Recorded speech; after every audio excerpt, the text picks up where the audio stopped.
Couple people, okay. I've done that occasionally over the years. I don't make it a regular practice.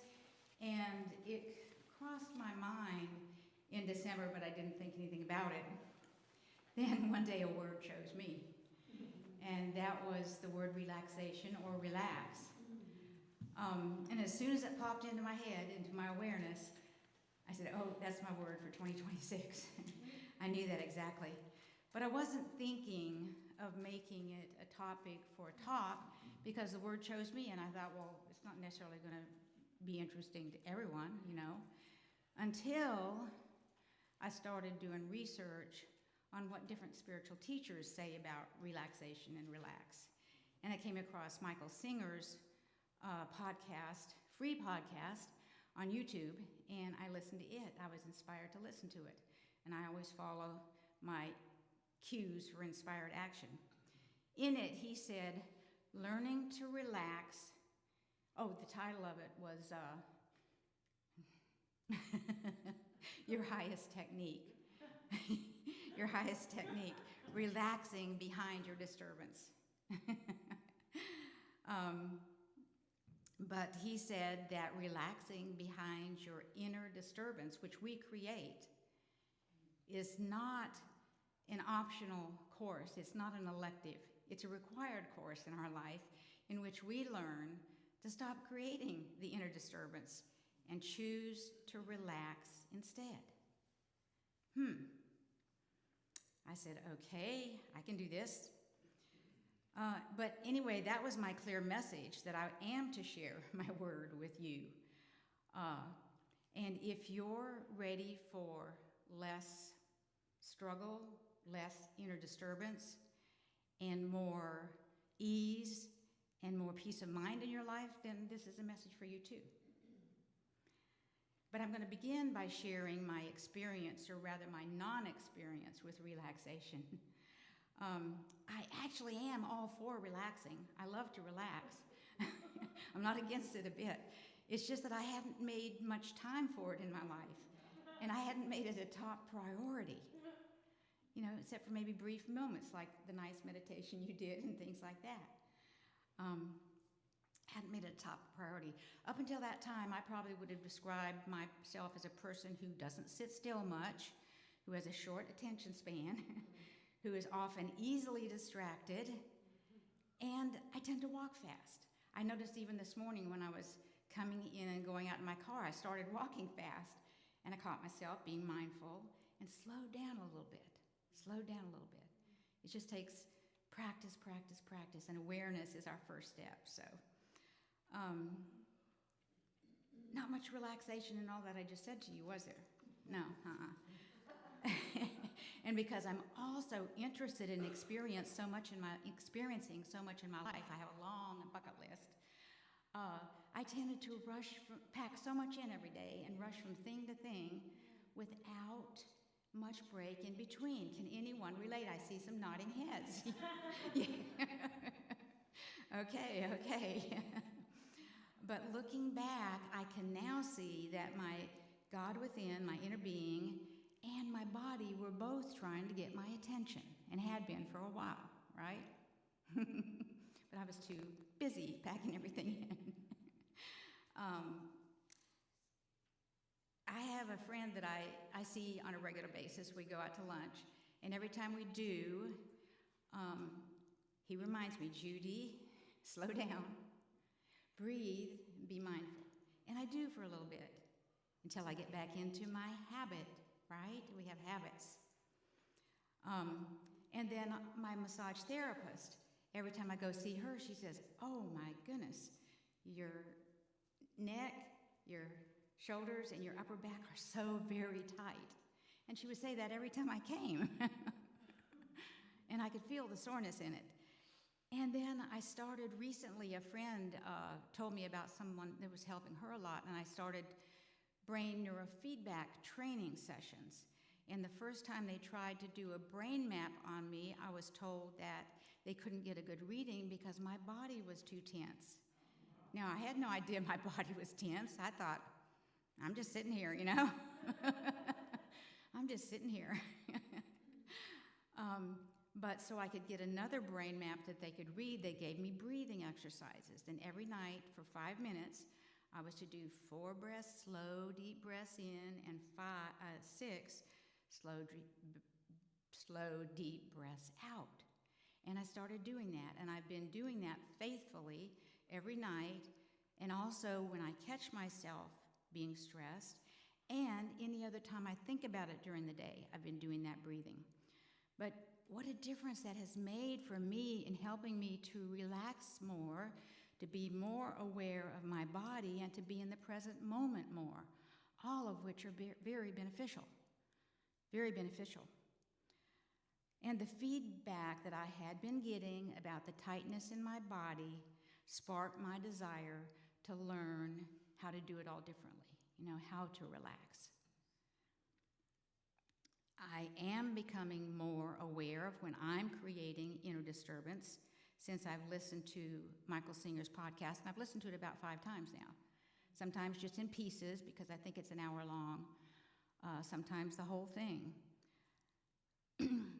But Singer says that our job in life is to be.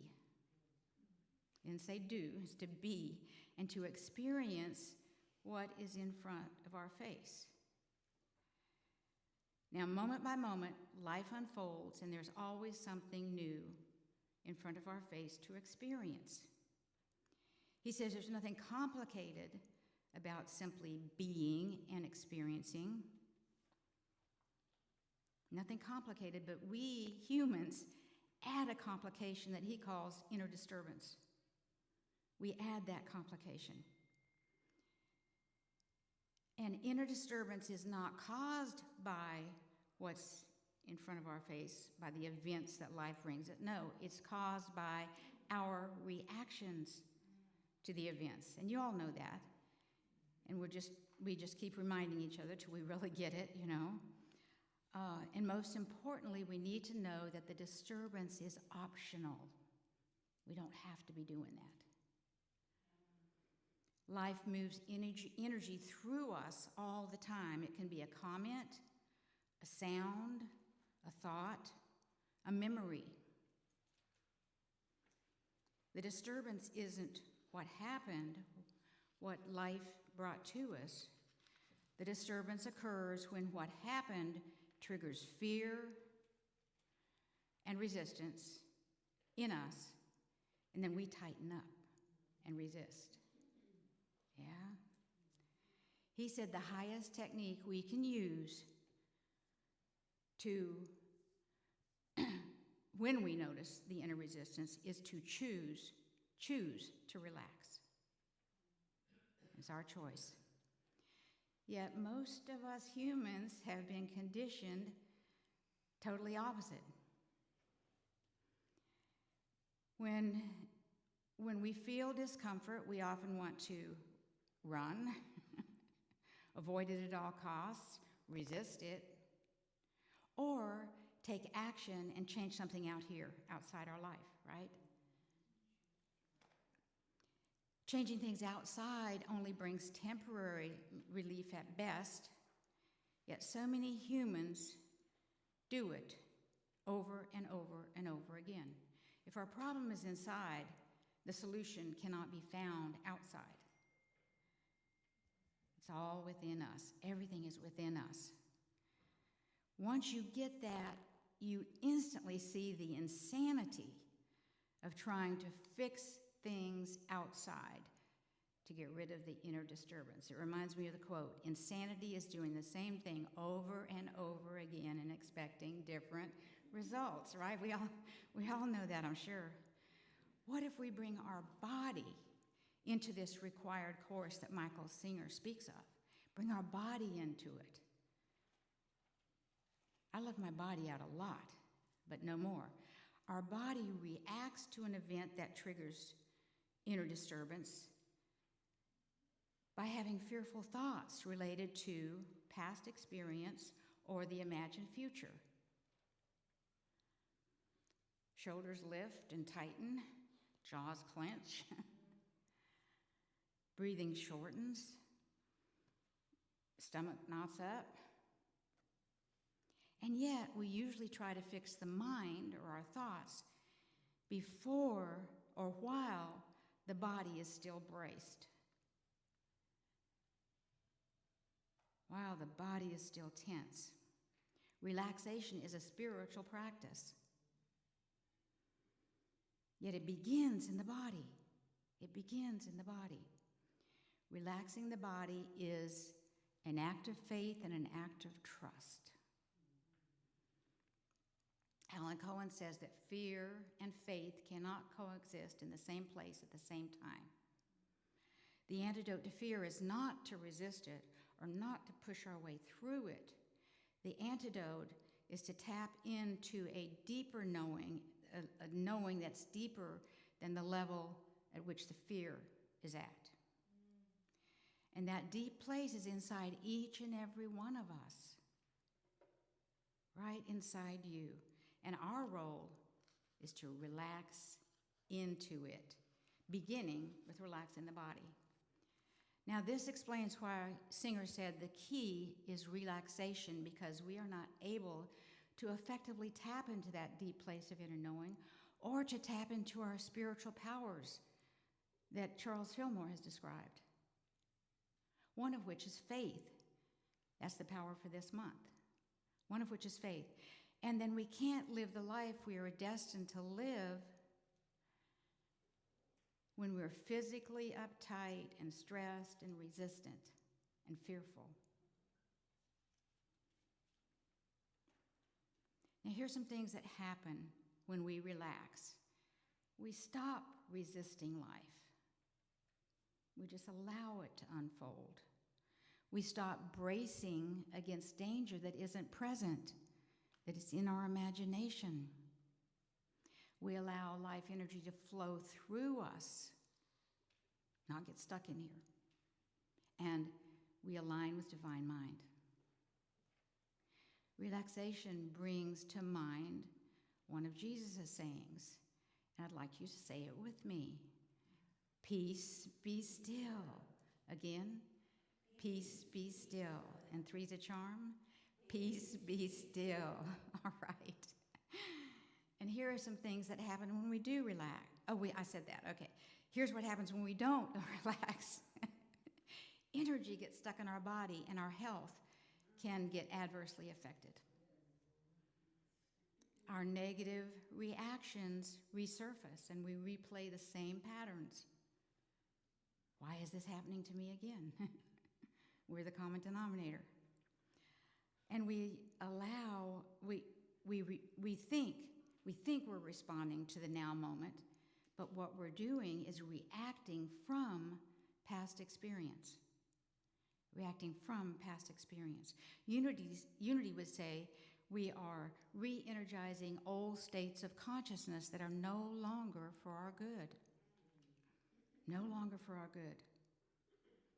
So the practice I invite you into today is not fixing, it's not bypassing, it's not suppressing. It's simply noticing the inner disturbance. Noticing the inner disturbance, choosing to first consciously relax your body, starting with your breathing, lowering your shoulders, loosening your jaw, relaxing your jaw, softening your belly, and letting the energy pass through you and out. And you can do this by feeling the feelings. We don't want to feel our negative feelings a lot, but feeling them, just feeling how they feel in our body, and trusting God, we can feel them and they move on through. And then we follow our intuition, our inner guidance, our gut feeling, whatever you want to call it. We're always being guided. And I also encourage you to listen to Michael Singer's free YouTube podcast entitled Your Highest Technique, Relaxing Behind Your Inner Disturbance. What works for me to relax after I've already done the body things, when I notice the inner disturbance, is focusing on things I'm grateful for. If I'm alone, I'll speak them aloud. I do that when I'm driving a lot. I'll talk my gratitudes out loud. I have a gratitude journal that I keep, but just making that a practice. When it's not too cold, I like to walk barefoot in the grass or on the ground, or stand, even stand, till an ant gets my toe, and then I just move to another spot of, yeah, another spot of ground. Hugging or touching a tree. You don't even have to go for a full hug. Some of them have a kind of rough bark. But touching a tree calms you, relaxes you. And then genuinely laughing. I'm getting so much better at laughing at myself. Well, maybe not laughing with myself, being aware of my inner disturbances. So that helps too. Even with a laugh, you can fake it till it starts getting real, you know. And relaxing isn't something you do just once a day, or not even just when you notice the inner disturbance. Relaxing is something that you want to build into being a natural, free-flowing part of you, a habit, right? Because our habit now is to get stressed. Now we're going to build a new habit.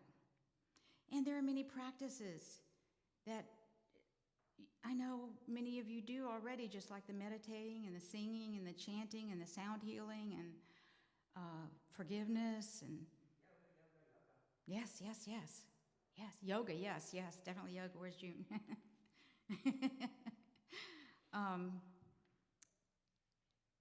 And I share some suggestions for making relaxation a regular part of your day. In the morning, before you get out of bed, just do a little breathing exercise. I do 5 times of that.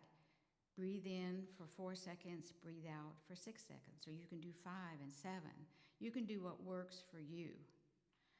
And then put one hand in your heart, one hand on your belly, and say, nothing is required of me right now. And then just consciously relax your body. I mean, you might want to do a little stretch like the kitty cats and dogs do. They know naturally, don't they, to do that. Do a little stretch. And think of letting the day come toward you instead of you racing toward it. Because that puts you into a receptive tone rather than a task or mode, receptive mode rather than a task mode. Make a big difference.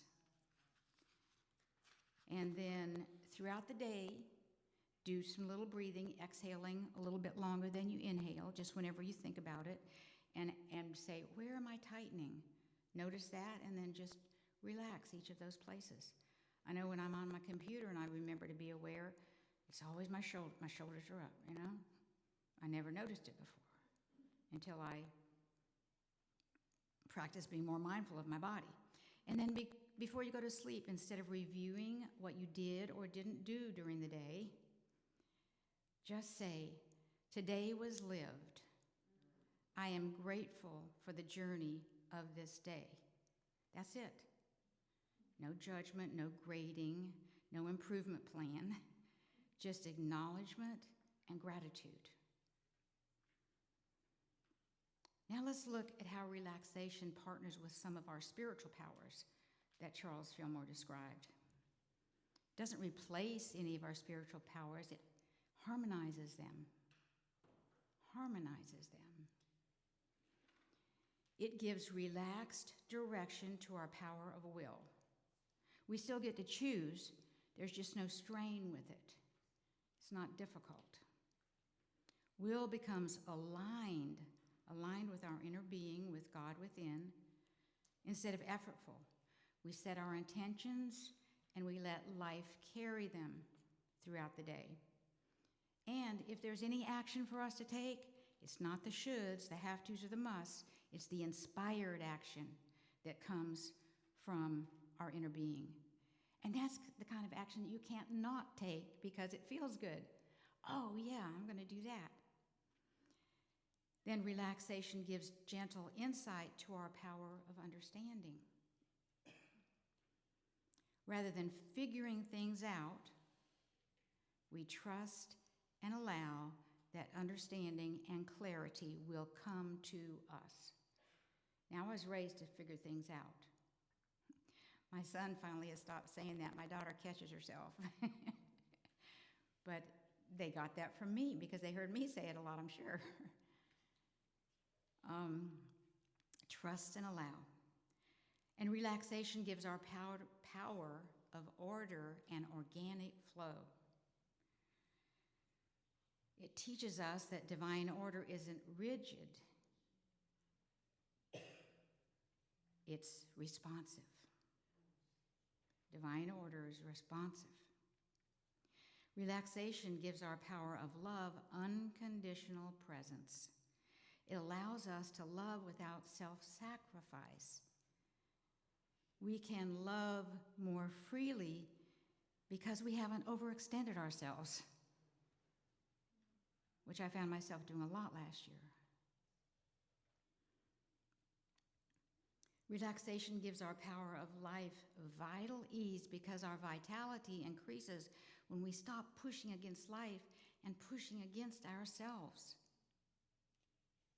We're trying to follow what somebody outside is telling us we should do. Relaxation gives our power of life vital ease because our vitality, that's what I just said. Relaxing doesn't reduce, hey, maybe I was supposed to just say that. Okay, just say it again. That's what I was just told.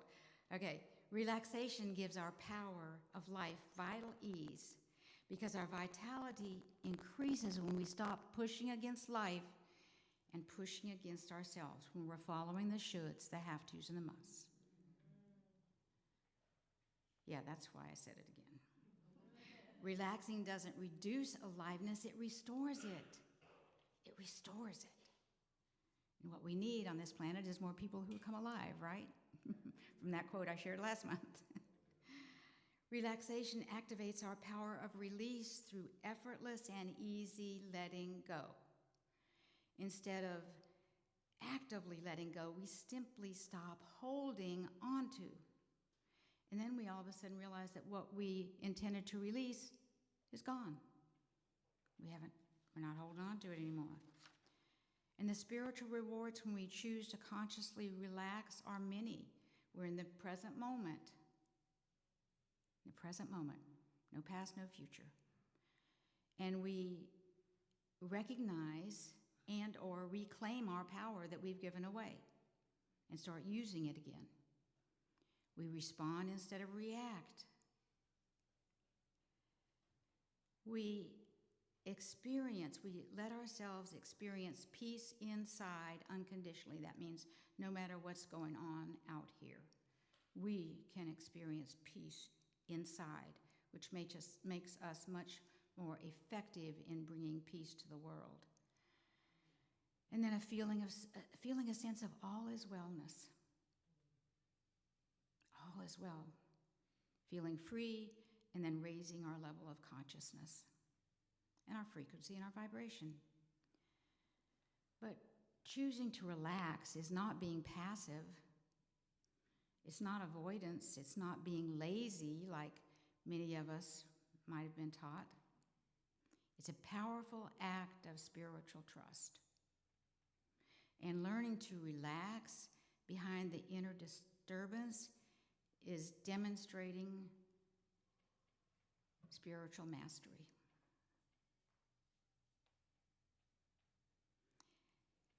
And deep relaxation also rewards us with improved health and overall well-being, improved emotional health, and an open, loving heart, improved mental health, mental clarity, and peace of mind.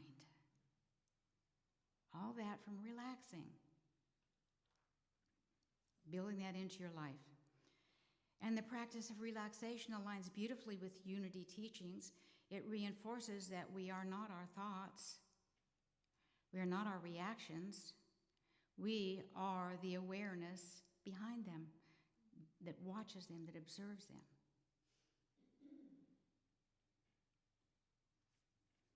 And spirit flows freely through a relaxed vessel. Flows freely through it. Our guidance flows freely. Our joy flows freely. Our zeal, as Charles Fillmore says. And I'm so grateful for the benefits that just this month I've already been getting from relaxing. I believe that it is not necessarily about doing less, although I am finding out that that is happening for me without my intending, without my trying to make it happen, yeah. Doing less. But for me, it's about releasing the invisible pressure I've put on myself, even when I do things that I love.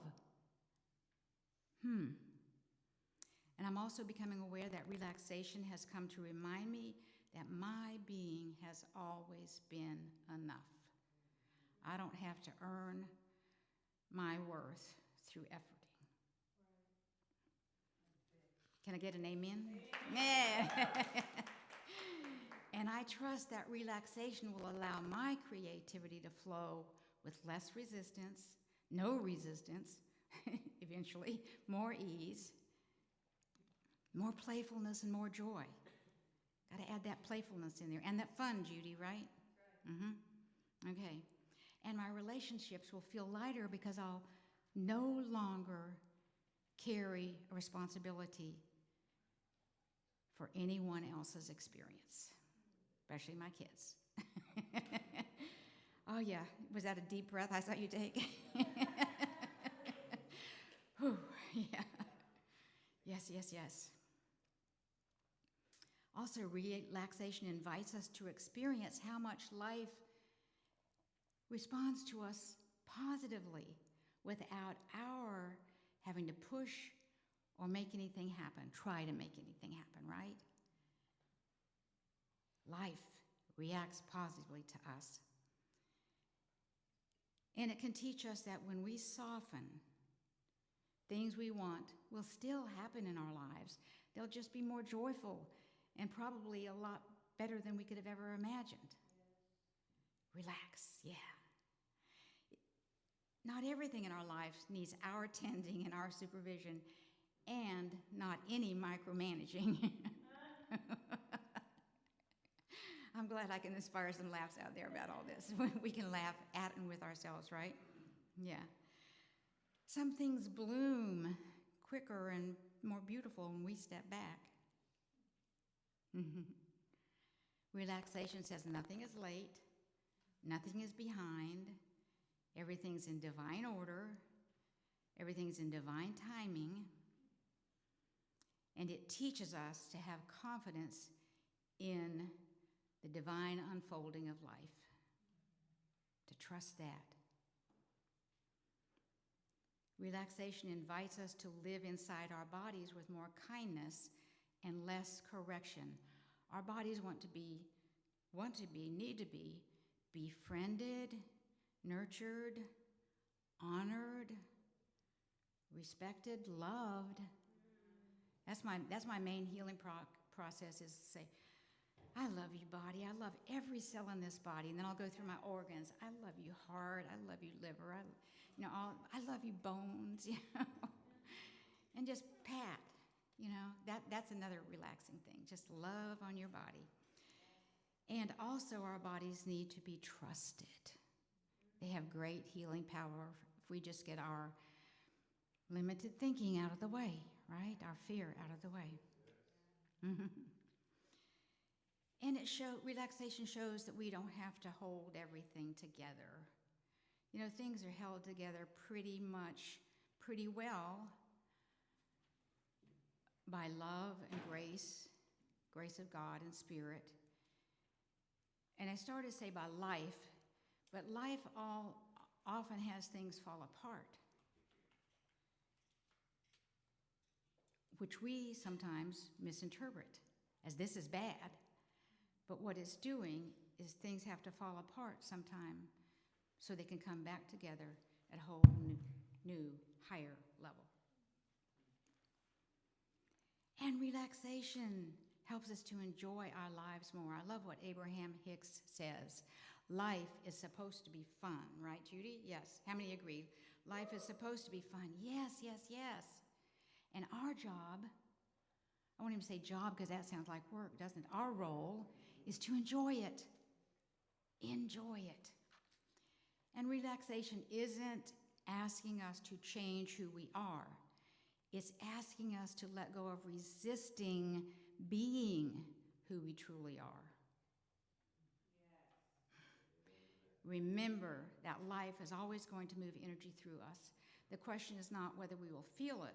The question is, will we tighten and brace against it, or will we relax and trust and allow it to flow?